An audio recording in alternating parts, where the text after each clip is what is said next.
প্রিয় দর্শক, আসসালামু আলাইকুম। আশা করছি সকলেই ভালো আছেন। দৈনিক সংবাদের প্রতিক্রিয়ায় আপনাদের সকলকে স্বাগত জানাচ্ছি। আমি শামীম আহমেদ রিজভী। ৫ই আগস্টে বঙ্গভবনে সন্ধ্যায় কি ঘটেছিল? সেদিনকার সেই বৈঠকের খবরটি মূলত প্রথম প্রকাশ্যে আনেন বাম ঘরানার রাজনীতির এক নেতা। তিনি সর্বপ্রথম মিডিয়ার সামনে বলেন, জাতীয় পার্টির চেয়ারম্যান জি.এম. কাদের সেই দিন বঙ্গভবনে যে যার মতো বক্তব্য উপস্থাপনকালে বলেছিলেন যে এই মুহূর্তে রাষ্ট্রপতিকে মার্শাল ল জারি করা উচিত। আপনারা জানেন ৫ই আগস্ট কোনো আইন শৃঙ্খলা কাজ করছিল না। যে যার মতো শক্তি প্রয়োগ করে তার প্রতিশোধ স্পৃহা বাস্তবায়ন করার জন্য কাজ করে যাচ্ছিলেন। জাতীয় পার্টি সেখানে একমাত্র দল, যে দলটি কিনা আইন শৃঙ্খলা রক্ষার্থে, ল অ্যান্ড অর্ডার সিচুয়েশন রক্ষার্থে যা যা করা উচিত তার জন্যই শুধু মত দিয়েছিলেন। পার্টির চেয়ারম্যান সরাসরি মার্শাল ল জারির পক্ষে বলেননি।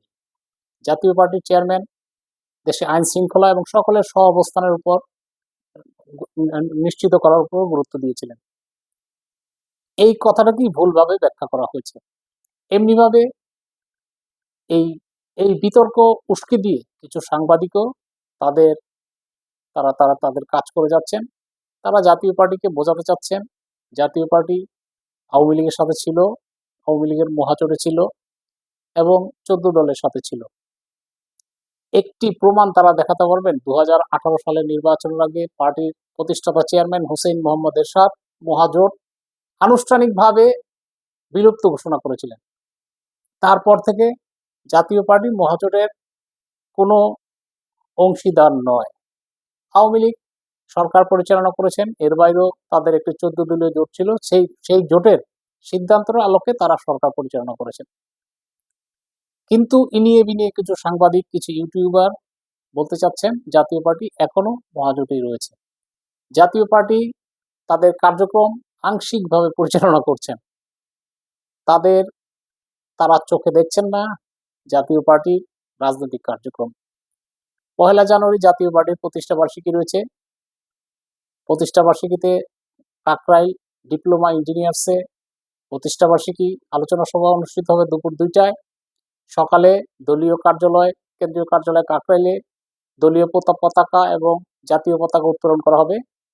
এখানে হাজার হাজার নেতাকর্মী সারা দেশ থেকে সমবেত হবেন। এছাড়াও প্রতিটি জেলা এবং উপজেলায় স্ব উদ্যোগে আলোচনা সভা এবং র্যালির ব্যবস্থা করা হয়েছে। জাতীয় পার্টির এই দিনটিকে সামনে রেখে প্রতিষ্ঠা বার্ষিকী উপলক্ষে ব্যাপকভাবে প্রস্তুতি গ্রহণ করেছে। শুধু বাংলাদেশের মধ্যেই নয়, আপনারা জানেন জাতীয় পার্টির ইতিমধ্যে বৈদেশিক শাখাগুলো তাদের কার্যক্রম, তাদের প্রস্তুতি চূড়ান্ত পর্যায়ে রয়েছে। তারাও ব্যাপকভাবে প্রস্তুতি নিচ্ছেন। কিন্তু এই দলীয় কার্যক্রম কিছু ইউটিউবারের চোখে পড়ছে না।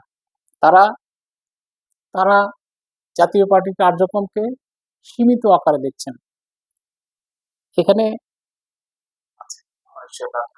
আপনারা জানেন